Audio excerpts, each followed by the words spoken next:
السلام عليكم ورحمة الله وبركاته. أهلا وسهلا بكم في قناتي. في فيديو النهاردة هنشرح مع بعض مواصفات ومميزات وعيوب غسالة LG 13 كيلو فوق اوتوماتيك. شركة LG تفوقت على نفسها انها تدي للمستهلك قيمة مقابل سعر. لا، وهنا كمان في الغسالات الفوق اوتوماتيك LG انا بشايفة ولمسة ان هم ادوا قيمة اعلى من السعر. يعني انت بتدفعي فلوسك في حاجة فعلا تستاهل، بل وكمان قيمتها المادية ممكن تكون أعلى من اللي انت دفعتيه. غسالة LG بتتميز عندنا هنا ان هي طبعا مفيش اهتزاز خالص اثناء التشغيل، وده بسبب انها بتمتلك موتور دفع مباشر، وده اللي بيخلي ان هي اثناء التشغيل مفيش اهتزاز نهائي، وده اول ميزة من مزاياها.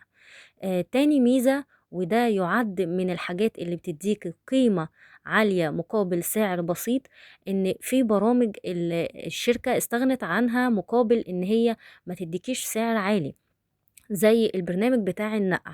برنامج النقع انا شايفة في الغسالة هنا بالأخص الغسالات الفوق اوتوماتيك ان هو ملهوش لازمة. لان احنا في امكاننا ان احنا نشغل الغسالة ونحط المسحوق بتاعنا ونحط الغسيل بتاعنا وكل حاجة، وبعد كده نقفل الغسالة، فهو برضه هيدينا نفس اداء برنامج النقع. فبالتالي هو قلل برنامج من البرامج اللي موجودة في الغسالة علشان ما يكلفش المستهلك عبء أكبر ويعلي على المستهلك في السعر. ودي برضو تعد من مزايا غسالة LG 13 كيلو. طبعا الغسالة زي ما هي موضحة قدامكم في الصورة، ده الباب بتاعها بنفتحه بالشكل ده. زي ما انتم شايفين بيبقى فيه جوه الحلة بتلف بالشكل ده، وده طبعا بيخلي الغسيل يبقى نظيف جدا، لان فيه تحت المراوح اللي هي بتلف دي بتلف عكس اتجاه دوران الغسالة نفسها، وده بيدينا نتيجة حلوة جدا. بالنسبة للفلاتر دي لازم طبعا بتتنضف بعد كل غسلة، وتنظيفها بيدي فعلا فرق شاسع جدا في إزالة الوبر، في تنظيف أي حاجة محطوطة في الغسالة فيها وبر أو فيها فروة أو أي حاجة من كده. طبعا غسل الفلاتر احنا هنبشره مع بعض دلوقتي وهنشوف هننضف الفلاتر بتاعتنا دي ازاي. وانا شايفة ان الفيديو انا ما كانش ينفع اعمل الريفيو من غير ما اوريكم ازاي بننضف الفلاتر. واحنا بننضف الفلاتر هنقول مع بعض مزايا وعيوب الغسالة. برضو من مزايا الغسالة 13 كيلو LG فوق اوتوماتيك ان هي الحلة بتاعتها واسعة جدا، يعني تقدر تستحمل بطاطين، كبرتات، اي حاجة حجمها تقيل او كبير، الغسالة او الحلة تساع ده وبوسع كمان يعني. وبرضو اتقالي ان الغسالة ال11 كيلو برضو الحلة بتاعتها واسعة. وهنا برضو يعني شابوه لشركة LG انها تفوقت على نفسها، انها وهي اثناء تصميم الغسالة حاولت ان ما يبقاش فيه اي عيوب، وان وسع الحلة يساع كمية غسيل اكبر، وده طبعا كل ست مصرية بتسعى ليه. لكن طبعا علشان تديك اداء اعلى ونظافة اكتر للغسيل، ان ما ينفعش طبعا ان الغسيل يتعدى المكان بتاع الفلاتر.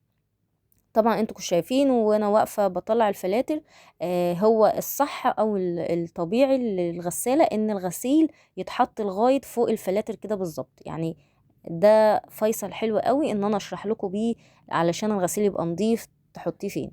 والمية طبعا بتبقى فوق الفلاتر بشوية، وهو ده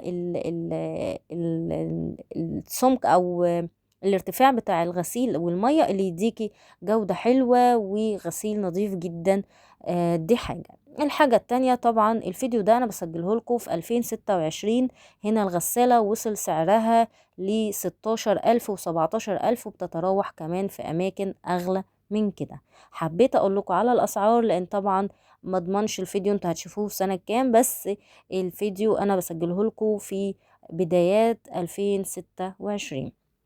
دي برضو نقطة مهمة حبيت ان انا انوه ليها، لان بيبقى في عرايس مقبلة على الزواج وفي حيرة شديدة، واثناء الاختيار بيبقى في كام نقطة كده مهمين، واولهم طبعا السعر لان كل واحد ليه امكانياته.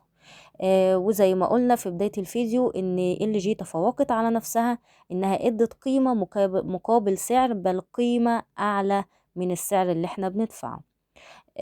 حاجة تانية برضو من ضمن المميزات بتاعة الغسالة وهي عدم الاهتزاز، وده برضو قلتلكوا السبب بتاعه ان ما فيها موتور دفع مباشر. الكفر بتاعها الخارجي برضو من اهم المزايا ان هو من المعدن الغير قابل للصدأ، وده بقى مش معناه برضو ان احنا نعرضها للرطوبة دايما او ان هي يتحط عليها مية بمواد منظفة دايما، لا طبعا، لكن هي مضادة للصدأ. ندخل بقى على العيوب. العيوب تكاد تكون مش ملحوظة ومش مهمة قوي، بس برضو واجب علينا ان احنا نقولها بحيث ان اللي داخل مقبل على شراء الغسالة يبقى عارف ايه المميزات وايه العيوب.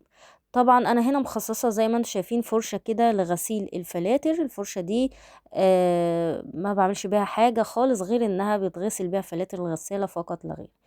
نخش على العيوب. العيوب عندنا هنا ان الغسالة ما فيهاش سخان، هي فيها مخرج مية بارد ومخرج مية سخن. المخرج المية السخن ده بيتوقف طبعا انت عندك سخان خارجي بيوصل المية السخنة من خلال الخرطوم، فبالتالي الغسالة ما فيهاش سخان، وده عيب طبعا من عيوب الشركة او من عيوب الغسالة. لكن في اغلب الغسالات الفوق اوتوماتيك ما بيبقاش فيها سخان، فمش هنحطه عيب قوي يعني، لان اغلبنا دلوقتي طبعا عندنا سخانات وعندنا مخارج مياه سخنة في كل حتة سواء في المطبخ او في الحمام.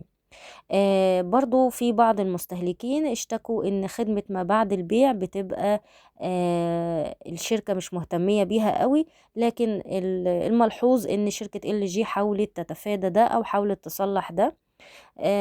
تالت حاجة وهي اهم حاجة طبعا يعني انا شايفاها، هو مش يعد من العيوب يعني، بس ما نعرفش إيه السبب من اصحاب محلات قطع الغيار ولا منين، ان قطع غيار الغسالة غالي جدا. يعني عند حدوث اي خلل او تغيير اي قطعة من الغسالة بنلاقي ان قطع غيار الغسالة غالي جدا، فده مش عارفين نحدد سببه، جشع تجار او قلة قطع الغيار بتاعة الغسالة.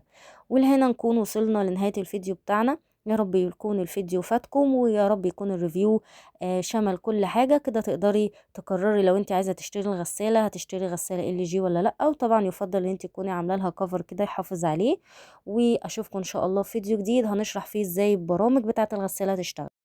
وفي نهاية الفيديو حابة بس افكرك لو انت استفدت من الفيديو شايفة ان انت طلعت من الفيديو بمعلومة مفيدة، متنسيش تعملي لايك للفيديو وسبسكرايب للقناة عشان تتابعيني وتشوفي كل فيديو انزله جديد. وان شاء الله مش اول ولا اخر ريفيو، انتظروا فيديوهات تانية كتير. والسلام عليكم ورحمة الله وبركاته.